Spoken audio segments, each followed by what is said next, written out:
This story does not begin with love. It begins on the night Chinedu almost lost his life. But to understand how he got there, we must go back to where it all started. Chinedu met Amaka when she had nothing. She was selling fruits on the roadside in Enugu, struggling to survive, yet carrying dreams far bigger than her reality. He saw determination in her, a hunger he recognized from his own past.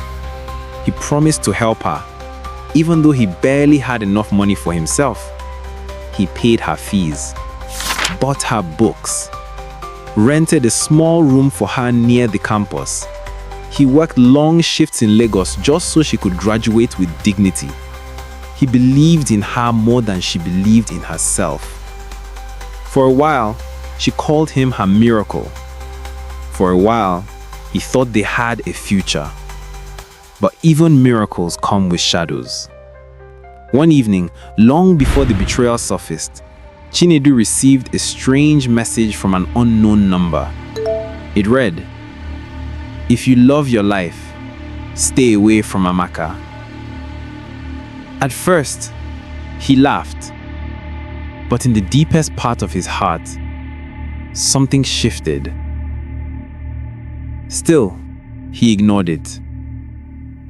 As Amaka grew in confidence and success, something else in her changed too. Her calls became shorter. Her tone grew colder. Her excuses sounded rehearsed. She drifted into a new world, one where Chinedu no longer fit. But the real warning came from the unlikeliest place: his best friend, Kule. Kule had always been like a brother. Loyal, supportive, always helping Chinedu with extra shifts and small opportunities. What Chinedu didn't know was that Kule and Amaka shared a past he was never supposed to find out. The first sign came when Chinedu borrowed Kule's car and found a gold necklace in the glove compartment.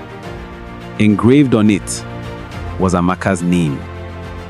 When he confronted Kule, Kule laughed it off and claimed it was forgotten during a group outing. But something about the way he spoke told Chinedu that there was more. He waited for proof. Proof that arrived in a way he never expected. One weekend, Amaka suddenly invited him over. Her voice was soft again, warm, loving, almost too loving. He prepared to leave the house when someone knocked on his door. It was Kule, and this time, Kule wasn't smiling. Kule looked terrified. He grabbed Chinedu's arm and whispered, "Please, don't go. Your life is in danger." Before Chinedu could ask anything, Kule's phone rang. He looked at the screen, and his entire expression changed. Without saying a word, he ran out of the compound. Chinedu had never seen Kule afraid. Never. Still, he ignored the warning. And that was his biggest mistake. When he arrived at Amaka's apartment, something felt wrong. The lights were off. The curtains were drawn. The air felt heavy, stale, dangerous. He stepped inside quietly, and then he heard voices. Not romantic, not intimate, but arguing, fiercely. He moved closer,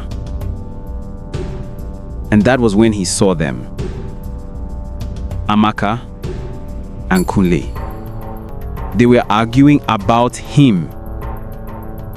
Kule's voice was shaking as he said he could no longer continue with the plan. He said Chinedu didn't deserve it.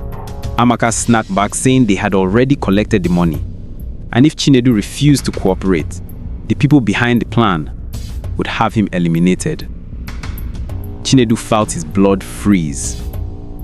They weren't just betraying him emotionally. They were selling him out. Amaka's new lifestyle wasn't from opportunities. It was from a dangerous syndicate she had joined. They needed Chinedu's identity for a massive fraud scheme. And Kunle was meant to help convince him to unknowingly sign the documents. Kunle fell in love with her. She fell in love with money. And the syndicate didn't care about feelings. They only cared about results. When Chinedu's foot accidentally pressed on a creaking floorboard, both of them turned sharply. That was when everything fell apart. Before anyone could speak, the power went off. Total darkness. A door slammed from the kitchen. Footsteps.